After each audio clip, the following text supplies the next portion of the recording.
All right, thank you everyone for coming. Today we're talking about side channel attacks. Ooh, spooky. Did everyone like the Tales from the Crypt reference? We've seen that before. It's a good, yeah. What's the voice?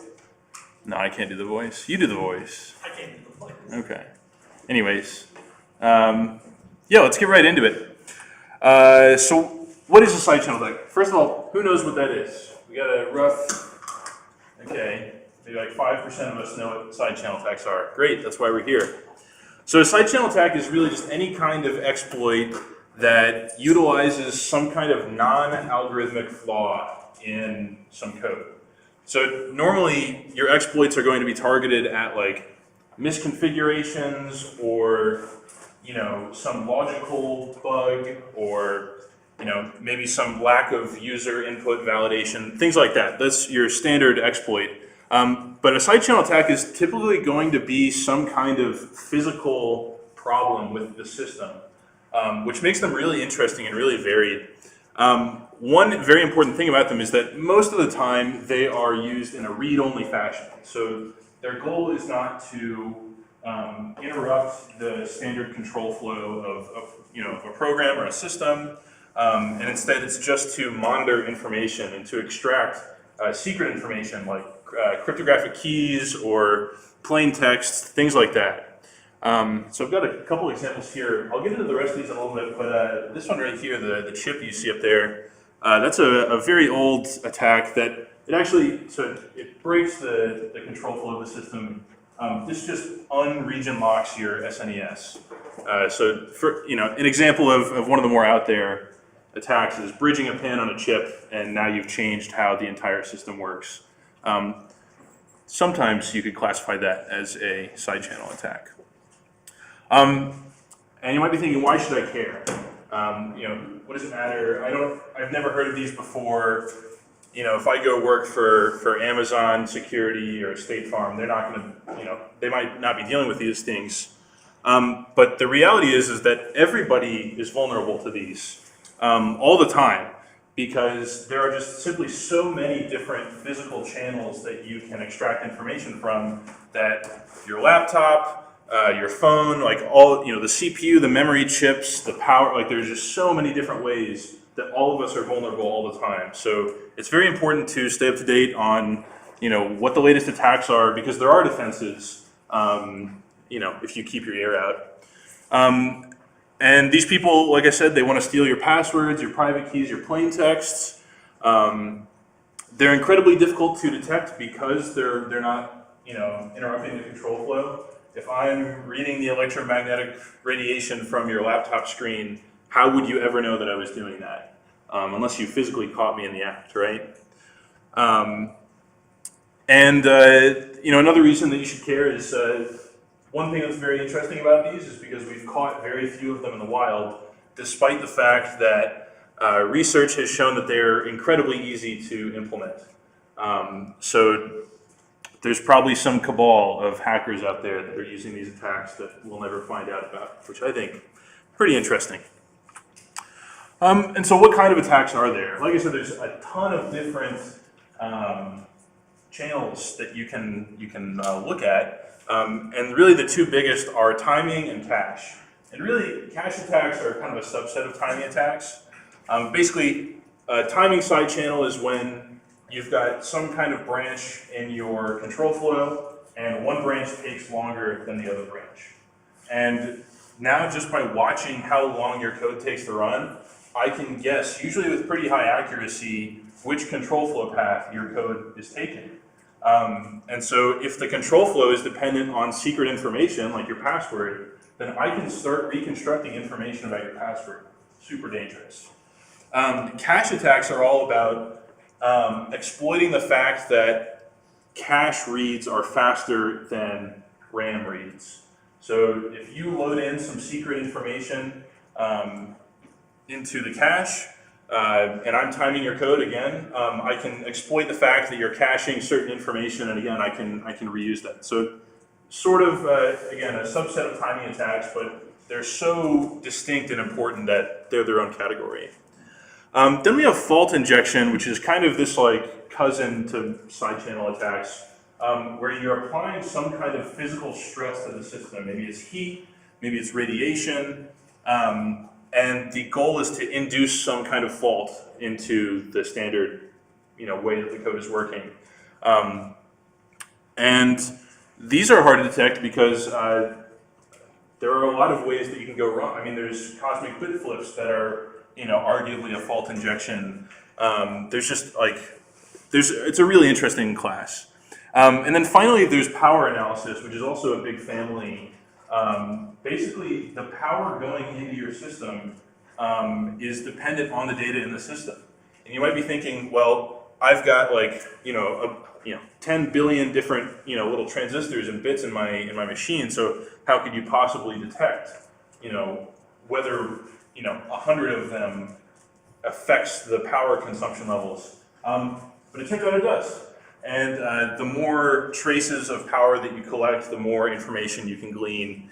And then this one's also really interesting because there are other side channels that are really just power channels in disguise, like acoustic and optical. Maybe you've seen a paper that came out a year or two ago about reconstructing private keys based on a camera that was watching the power LED on your computer, which to the human eye looks like it's on all the time, and there's no fluctuation. But if you've got a good enough camera, you can see that there's little fluctuations, and with that you can detect what power is going through your system. And the same thing with like fan speed. That's going to have a different frequency depending on how much power you're using. So really interesting class. And so what I'm going to do is I'm just going to go through all of the interesting cache attacks that I could fit into about 20 slides. Or not cache attacks, side channel attacks. So just a primer to cache attacks. Cache is this on-chip memory that's really, really fast.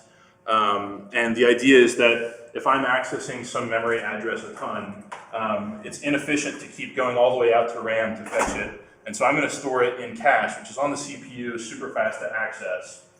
And so there's this map that the CPU maintains between a memory address and what we call a cache line or a cache block. And a cache line or a cache block is just a segment of the cache that's storing that memory address.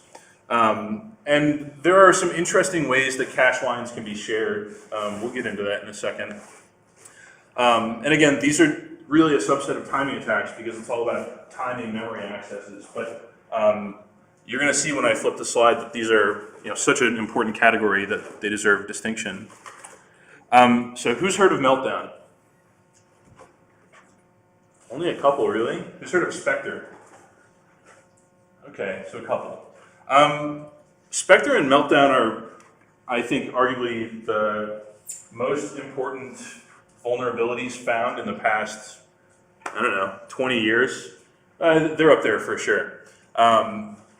Basically, they allow an attacker to read any memory they want. Kernel memory, adjacent process memory. It's an extremely powerful methodology. And it does so simply by exploiting the normal standard behavior of your CPU. It's not hijacking anything really. And so how does it work? The idea is that I make a big array in my process. I'm an attacker. I make a big array in my process, and it has 256 segments. The idea is that we've got one segment of the array for each possible value of a byte, right? Byte is 0 through 255. And each segment has a length of 4096 just because that ensures that each of those segments has its own cache line, basically. And so what do we do now that we've got this big array? What I do is I load some illegal memory address. So if I'm in user space, I can't just go and access kernel memory, the operating system's memory. That's not allowed. So when I decide to load from that address, it's going to fault. It's going to say, no, you're not allowed to do this. Sorry. But after this instruction, I'm going to multiple, this should say R0, I think. No, I think R1 is the address of array. Whatever. Anyways, the idea is that even though we faulted, we pretend like we did get the value of that memory address, the secret value right here. And then I turn that value, which is a byte, into an index into my array. And you're thinking, this seems really convoluted. What's the point? The point is, due to speculative execution, where the CPU is going to start pipelining and guessing the control flow of your code, it's going to start running the instruction at address 4 before it has received the fault for address 0. And what ends up happening is that the value for secret, this value right here, is successfully used as an index into my big 256 segment array. And then the cache line dedicated to that value of the secret byte is now activated. And so what I do is I iterate over my array, and I find the segment that is the fastest to load. That is the value of the secret byte. I'm seeing blank stares. Did we get that or did we not get that? Raise your hand if you didn't get it. Okay. Uh-oh. If I'm confusing Joel, then we got a problem. So, again, the idea is that if we map each segment of an array to its own cache line, that should mean that when I access anything in that segment of the array, it's going to try and go to the cache, and if there's nothing in the cache, then it's going to go to memory. And what the attack does is, while the CPU has still not grabbed the error for this illegal memory access, it takes the value that's at that illegal position, uses it as an index into the array, and then goes to that address in the array, which caches the contents of the array at that segment. Which means that now the cache has, if secret is 17, the cache position 17, or the array position 17 is now cached. Which means when I iterate through and I'm saying, check position 15, that took 1 second. Check position 16, that took 1 second. Check position 17, that took 0.05 seconds. That was for sure cached. And so I've abused the optimization of the CPU to obtain the value of data that I'm not privy to. And once I have 1 byte, I can just keep doing this for large swaths of kernel space memory. And now I can read whatever I want. I can read other processes information, like if OpenSSL is running and you're trying to hash a password, your plaintext is in there somewhere. And now I can go read your plaintext binary, or plaintext password plaintext. So this is a remarkable attack, only slightly overshadowed by Spectre, which is kind of a slight evolution of it. So it's very similar to Meltdown. The whole, exactly the same idea: read memory that I'm not supposed to. Excuse me. But it's much harder to defend against. Basically, your CPU has this thing inside of it called a branch predictor. And the idea is, I'm going to guess, if I see a branch happening in some code, and that same branch at that same address happens to go one way more than the other way, the branch predictor is going to say, okay, well, I'm going to take both paths.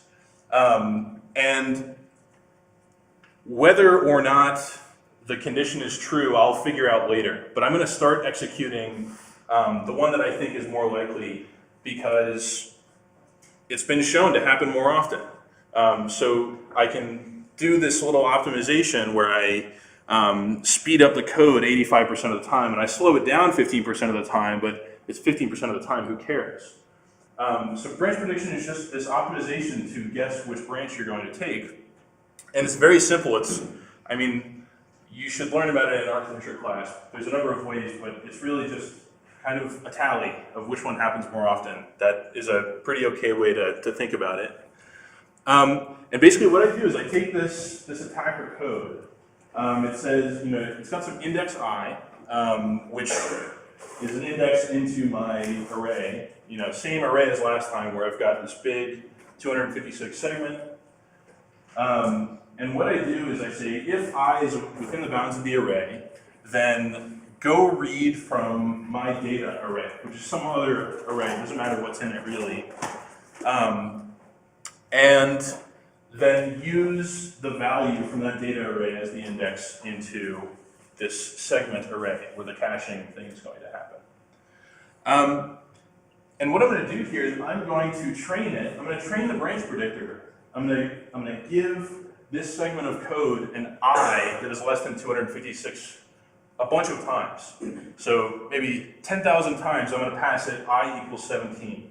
And so now the CPU branch predictor is thinking, oh, so this code is always taking the branch. I can very safely run the code inside of the true branch, and that's going to be a good optimization to make. But then I do something dastardly. I give it an I that is much bigger than 256. In fact, this I is so big that it reaches off into victim space, the kernel space, another process. And the problem is, the branch predictor has been trained to take that branch. And so it goes and it reads out of bounds memory. And again, we run into the same thing where eventually the CPU figures out, hey, I wasn't supposed to do that, don't give them the value. But it's too late because the value has already been used to cache that segment in the array. And once again, do the same thing as Meltdown. Iterate over the array, position 255 is good, position 256, 1 second, position 257, 0.1 seconds. And now I know that byte was, well, not that byte, let's bump it back down to 15, 16, 17, but we get the idea, right? This is just a more robust way to do it. It's even harder to detect because we like branch prediction. It makes all of our code run faster. So, Arturo. So you mentioned like similar to Meltdown, but it's harder to defend. How do you defend against Meltdown? With Meltdown, there's a patch for the Linux kernel, and I think the idea is it just gives a big hit to speculative execution, makes stronger checks against it. I'd have to go look exactly at what they did, but the write-up I read basically said, we confine the capabilities of speculative execution, and as a result, performance takes a big hit, but you can eradicate Meltdown. Spectre, you can't. Basically everything out there is still pretty vulnerable to Spectre. So I've been frazzled today, so I'm blanking on what the standard prevention is, but I don't know. I'll go pull up the website at the end. I don't have a demo, so. Oh yeah, and then there's this one other variant of the two called Foreshadow that specifically works for breaking into other VMs in a shared space. It can also break into secure enclaves. Do we know what a secure enclave is? Basically, in modern chips, there's a little segment that is dedicated to doing like cryptographic computations, and the whole idea is that nothing can get in or out that is not supposed to until Foreshadow. And a very similar way to Spectre, you can access secret cryptographic information that you're not supposed to. So that's an interesting one. So Prime and Probe is another one that is pretty similar. It's kind of used as a predecessor to Spectre and Meltdown. Basically, what it does is it determines which cache lines or memory regions that a VM neighbor or another process is using, which is really useful if I want to figure out which bytes I want to go read from their space or which cache lines I want to use for my attack. It makes it very much faster, basically. It's an accelerant.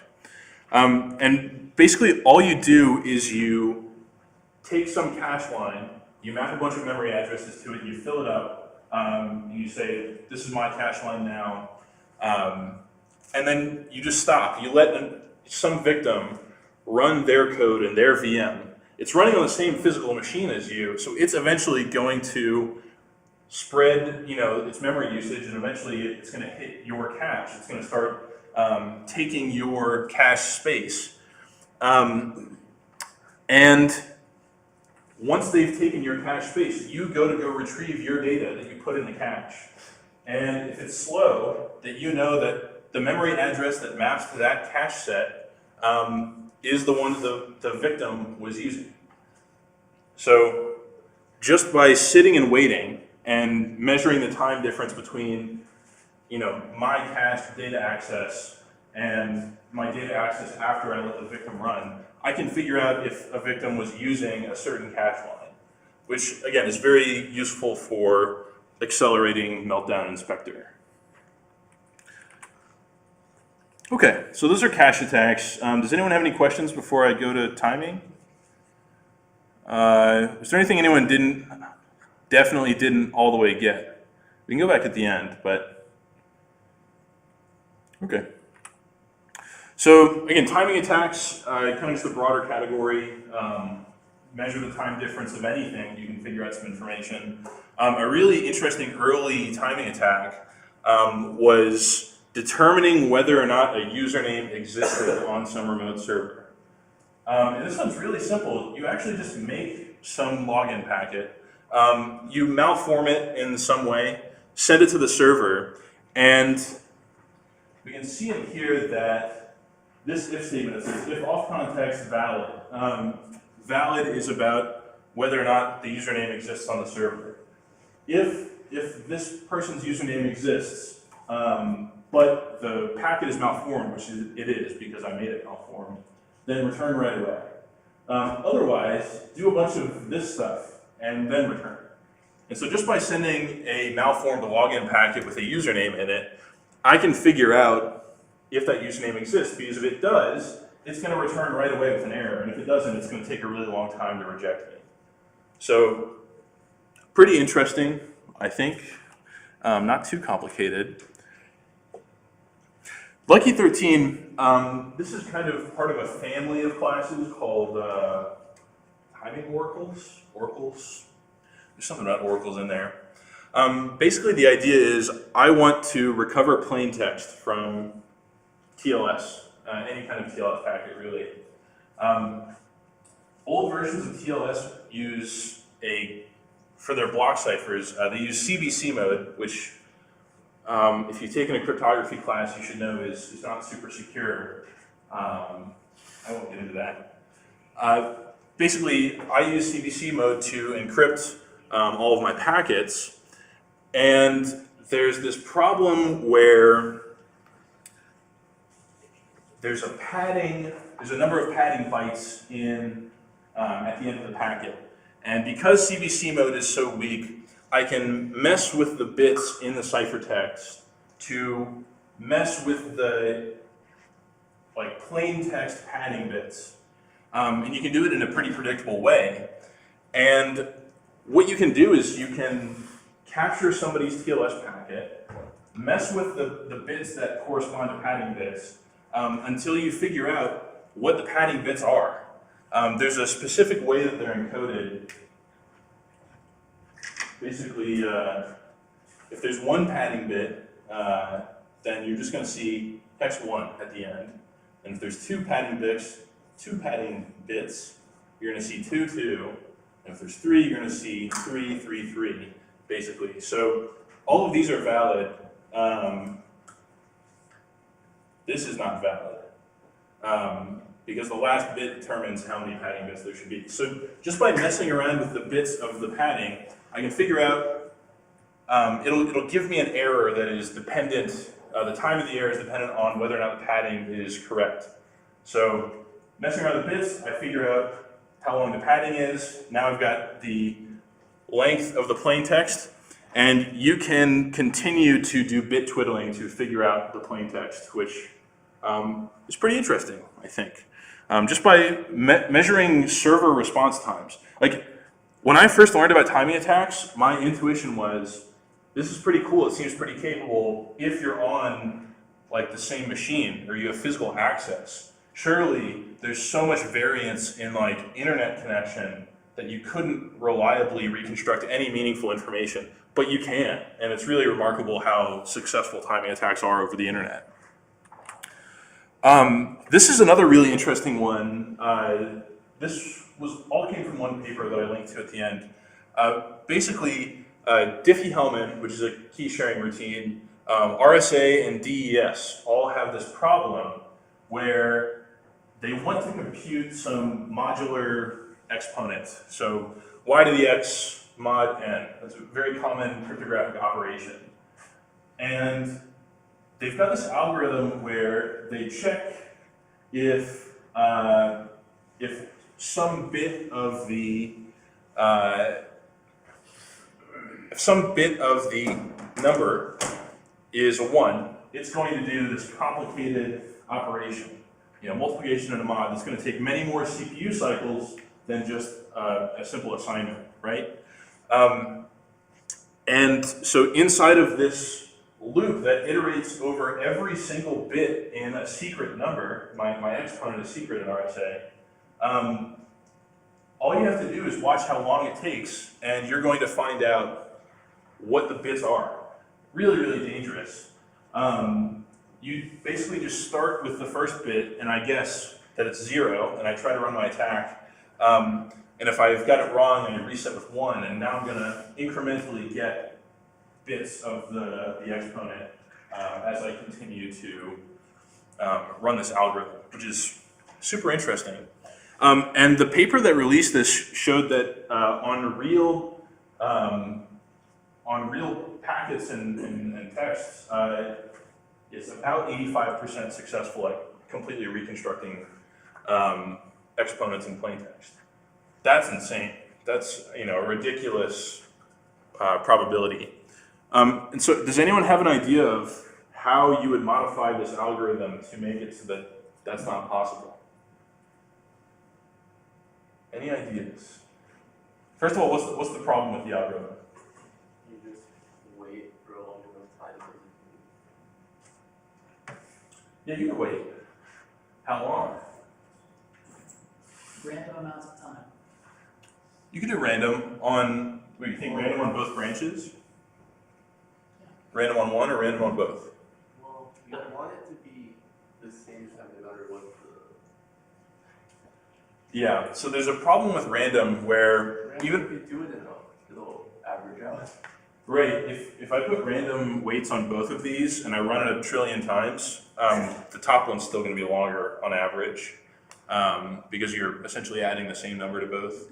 So yeah, the generally accepted answer is to do the computation both times and just throw away one of them. This is a thing, this kind of answer is called constant time cryptography, which says every conditional branch over secret information should take the same amount of time on both sides. Because if it doesn't, you can reconstruct information about the plain text. Did anyone see my talk? Oh my gosh. Anyone see my talk on timing attacks last semester? Yeah, we did? Does anyone remember what it's about? That's okay. That was the second talk I gave. I gave another talk earlier in the semester about how my lab with Dr. Hamlin, we have developed and are further developing the capability to mathematically prove that an algorithm is immune to timing attacks like this. Basically, we do an abstract interpretation over all possible paths of the control flow, and you map instructions to how long they take on the CPU, and at the end you end up with expressions of how long each control flow path took. And then you can just say, look, I don't see any secret information, like I don't see a variable that's secret that determines how long the execution time is, and so you've proven that your algorithm has no timing sensitive information in its control flow, which is super interesting. This one's pretty cool. Keystroke timing. So all of this so far has been about Crypt analysis, right? That's kind of been the point so far, where I want to figure out some secret cryptographic information based on the behavior of the CPU. Keystroke timing is a bit higher level, I guess you could say a bit lower level, and as a result, it's much harder to figure out how to defend against. Basically, I want to just capture user input. And the way that I can do that is I can just watch the CPU and see how long it takes for the keyboard interrupt to finish. Do we know how interrupts work with like hardware devices and I/O? Basically, your device sends a signal to the CPU that says, stop what you're doing and listen to me. I've got input that you need to like handle right now. And based on the value of the keystroke that you put in, it is somewhat easy to reconstruct what you're typing based on how long these interrupts are taking. That's super dangerous because what you're typing is your passwords and your two-factor authentication and everything, right? That's your input. And there's this other issue where like, it's not like, oh, I have to like make it onto your CPU, I've got a backdoor. No, there's like 10 different ways that you can access the timing channel. Purely through JavaScript, through Chrome events. There's this entire directory on all Linux machines that tells you all the interrupt information. And again, you can use cache attacks for this kind of thing.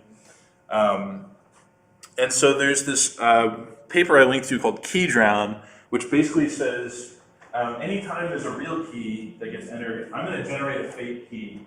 And I'm going to throw it into the operating system. I'm going to have some secret application that's receiving all the fake keys. And it doesn't do anything, it's just like, it's a dummy. But now anyone who's watching the interrupt timing, they are drowned with all these fake keys that have no significance whatsoever. And you can generate them in ways that make it indistinguishable between real and fake keys, unless you're the operating system who can tag them somehow. So that one's really interesting. The reason I came across this is because I was thinking, if I was a nation state and I wanted to spy on all my citizens and I didn't want to get caught, I would do something like this. I would just try to capture all their keystrokes. Turns out it's possible, and also we've defended against it. So that's interesting. All right, so we're on fault injection now. Before I go on, any questions about that last section? For Keystroke, you mentioned, could you then go like one step further and try to like measure how long it takes to like for the OS to determine which one's like fake and which one's real, and then like try to do that to determine like which to try to then like filter out the fake ones? I'm sure that is one of the things they factored into their analysis. I think at that level, when you've got so many interactions going on, I think you could argue that it's not possible to rely on timing anymore. But maybe, I don't know. You'd have to go look at the paper. They have to bring that up. So I guess relating to timing, Mm-hmm. I mean, a lot of these attacks rely on like some sort of like timing. Is there a way to like vary that? Yeah, so one of the ideas for the last algorithm was just put some random time on every sensitive part of the code. But you have this problem where as long as you can run that interaction 100,000, 1,000,000 times, all of the randomness factors out, and you are left again with the exact same problem of when you statistically average all that, you're essentially adding a constant time to one branch, and that doesn't help you at all, really. Really, the goal is both branches should always take the exact same amount of time. For keystrokes, would you then set each keystroke to take the same amount of time? How are they going to run that? I don't know. I'd have to go see why they didn't do that, but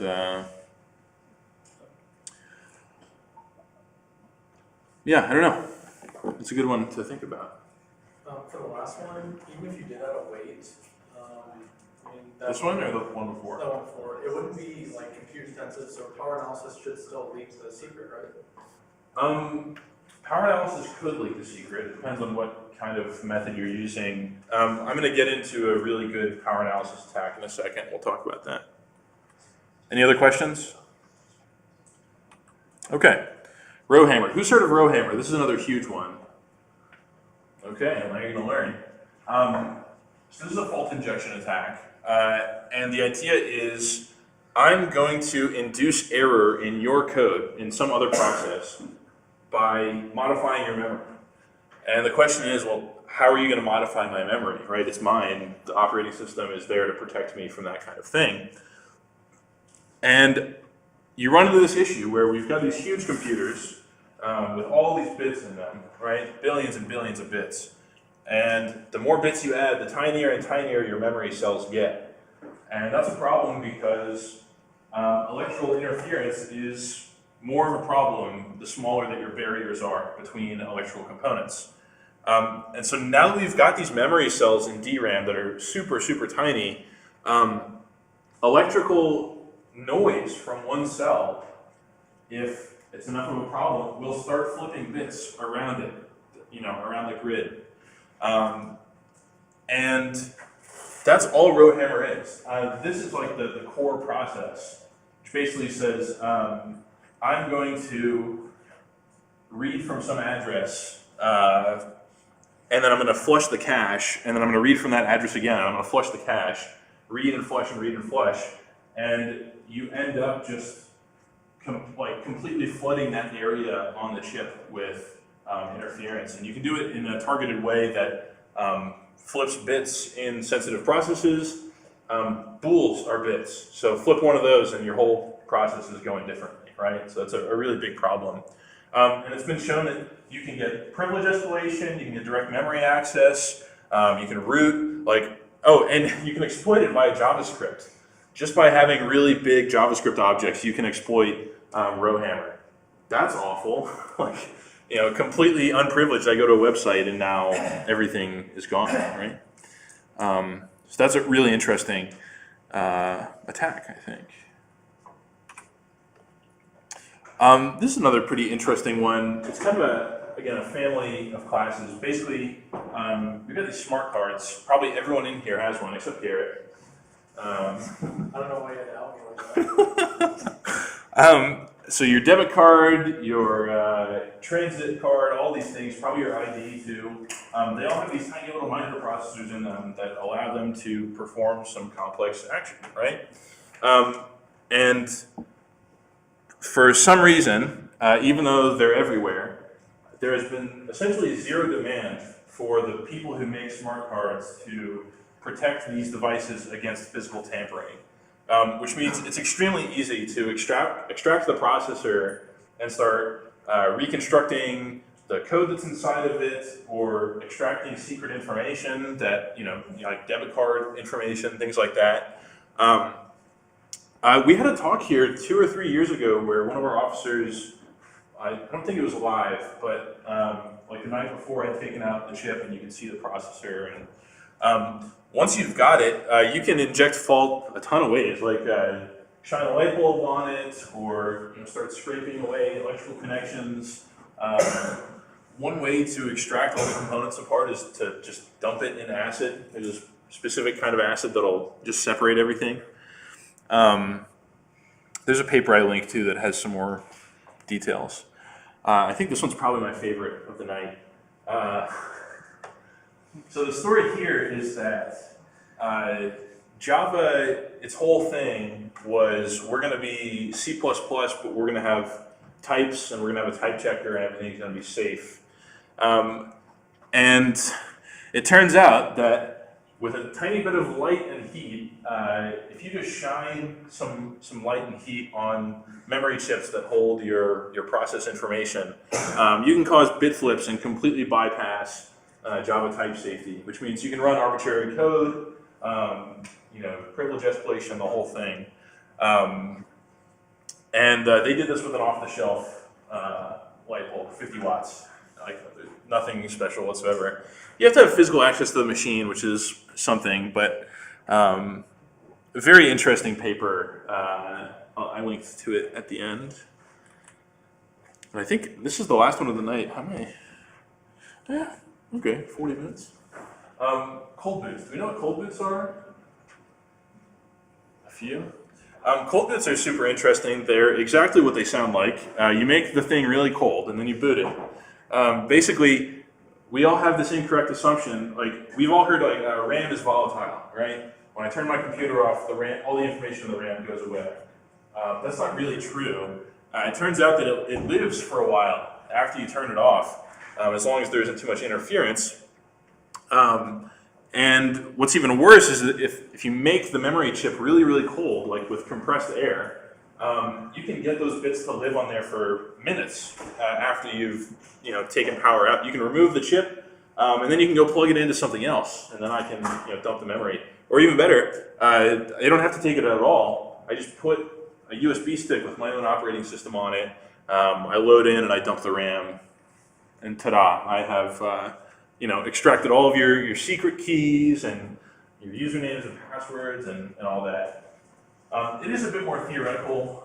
I think probably this isn't happening outside of movies, but pretty interesting, I think. Oh my gosh, I have one more. This is the one I was going to talk about. Collide and Power is a power analysis attack. Wait, before we go into it, questions? Okay. So again, power analysis is all about watching the amount of power that is coming into or out of a machine. And we've got this core problem with computers where the CPU, or your memory, has both my attacker data and your secret sensitive user data on it at the same time. And you might think, well, that seems like a pretty unavoidable problem. Yes, exactly. That's the point. Collide and Power is basically unsolved. We've got this thing where if an attacker can guess how much power they're using on your machine, and they know the total amount of power that's going on, they can start reconstructing the data just by subtracting their power usage from the total. And so there's kind of a similar process to Meltdown where I fill up the cache, the victim overwrites it, and I watch the power usage during that interaction. And I think they're using machine learning now to help reconstruct, because it's such, it's a very nebulous kind of side channel to analyze. But it's extremely practical, and it requires no special privileges. So again, all I'm doing is utilizing cache and public power information, and I can now reconstruct information that you put into the cache just by the power usage. And one thing that's really cool about Collide and Power that they advertise on their website is that this can improve any other power analysis attack. Like, you can just stick this, the guess from this attack into any other power analysis attack, and it's going to vastly improve the methodology. So all the stuff about sound and all the stuff about light, that's all going to be amplified if you use Collide and Power with it. Okay, we got, how many more of these? Okay, this is the last one, promise. So I saved one of the best for last. Tempest is this NSA project that has been around for quite a long time, and it centers around hardening their sensitive systems from anyone spying via electromagnetic radiation. So all of your devices are giving off this radiation all the time, and the radiation is correlated with the data that is in your machine. So anyone with an antenna really can start reconstructing data, and there's really nothing you can do about it except for these two things. You can get farther away from them, okay, or you can put up some kind of barrier. Neither of those is really perfect. If I'm spying and I have to get in a big bulky box of metal to protect any signals from getting out, like, it's almost like I'm not spying anymore. I'm going to get figured out. So There are a number, you'll hear about like Tempest certification, where people have built like EMF filters to go on your cables, screen protectors, like there's just so many things. And the whole idea is we're going to try and protect you from people spying. If you go read, there's not too many public documents on the actual NSA project, but if you go read the one that pops up when you Google it, there's a very interesting story, not really a side channel attack, but interesting story about how, some NSA person had set up their spying camp in a city in Japan, and they discovered they were being spied on because all of the antennae on some adjacent building were pointed towards Tokyo, which makes sense because that's where all the stuff comes from, right? They're all pointed at Tokyo to capture the TV and the music, whatever, except for one that was pointed directly at their spying stand. So they had gotten figured out as soon as they set up. I thought that was a pretty interesting story. There's some other interesting stories in there too. Wait, so how exactly can you use EMF to like a spy radio system? So the first thing you mentioned is that what you're seeing with your eyes right now is EMF. So any kind of antenna or camera is doing this kind of attack if you point it at the device you want to spy on. And the simple answer is that there is spatial data in the electromagnetic emanations from your devices. So this is a practical attack that someone set up. Practical, you have to be extremely close to a device. But basically you can see that they've got an antenna. You can't really see it. They've got an antenna right here. And they have reconstructed the contents of the screen. Not with a camera, but just with, like, this is a radio antenna. And so just by capturing radio waves or microwaves, these low-level, low-power things that come out of all of our devices all the time, you can reconstruct information like that. I mean, if you have to be a foot away, why don't you use a camera? Exactly, yeah. So this, I think the point of this demonstration was that this is feasible for under, I think they said $300 was their cap. So imagine what you could do with a bigger antenna that a government could pay for, right? Like you can probably spy away from much farther. Although you run into the inverse square law where, if y'all don't know, as light emanates, if it goes, 5 feet out, the area of like the light sphere is 25 times larger. And you're distributing the power from the original signal over the whole sphere. So as it gets larger, the power gets weaker at any point. And so really there are physical limits to how well this can work at a distance. But with more antennas, with more shielding, you can absolutely reconstruct sensitive information. Okay. So just wrapping up, the common thread between all this should be that attackers are way smarter than you because they took physics and RF classes and etc. Side channels are everywhere. All of your computers have 100 of them and you can't do anything about it really. And then it's really hard to detect any of these. Like, can you imagine if any of these was being used on you, would you really be able to figure out that it was happening? And if you could figure out, do you know how you would stop it? Like, it's a tough situation to be in. But you certainly have to consider them if you're designing secure systems. So this is on my website. I'll show you all the URL, but these are all the things I looked at. I had some friends and professors point out some cool projects to me, so I hope you enjoyed it. Are there any questions about anything throughout the talk? About me? No, nobody cares about me. He's got a question. What's your favorite color? Green, maybe purple. One of those two. Yeah. All right. Well, thank you so much for coming, everyone. Have a good rest of your night. Oh, question. The name of my C compiler? Yeah, the one that you made. I didn't write a C compiler. I wrote a purple compiler. Yeah, Oh, that's my favorite color. Yeah. Huh? That's what I meant because it just said the word purple. True. Yeah. This is the URL. Charles.systems. You can just go to charles.systems and it's right here. Some research on time analysis. Yeah. Are you doing hardware or software? Good question. So his question was, for my research on timing analysis, am I doing hardware or software? The question is both, really. Basically, we take the software, we take machine code that's running on your CPU, and then we map it to the CPU manual's description of how long each instruction takes in clock cycles. So we have that bridge between hardware and software, and we use that to write our proofs back home. Okay. Is that in comp or is that It's in comp, yeah. Yep. I remember reading that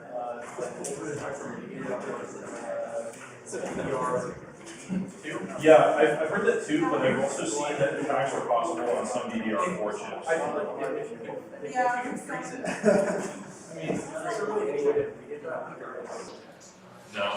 I mean, at least for like Brohammer, like technically you could mitigate it by spacing transistors just far enough, but I mean, I don't know how many people will get into that. Right. There's only a few people who can pull it off. Like I saw like a little bit of research on that. Yeah. I don't know. It's mostly theoretical. It's a super interesting attack. Yeah, because if you have access, like, Yeah. there are certain like hardware like research companies that no one really cares about with chip switching. Yeah. Because like you know wire things to the CPU. Exactly. It only really matters for like game consoles. Right. You have bigger problems if someone's that far into your system. Yeah. I mean, Single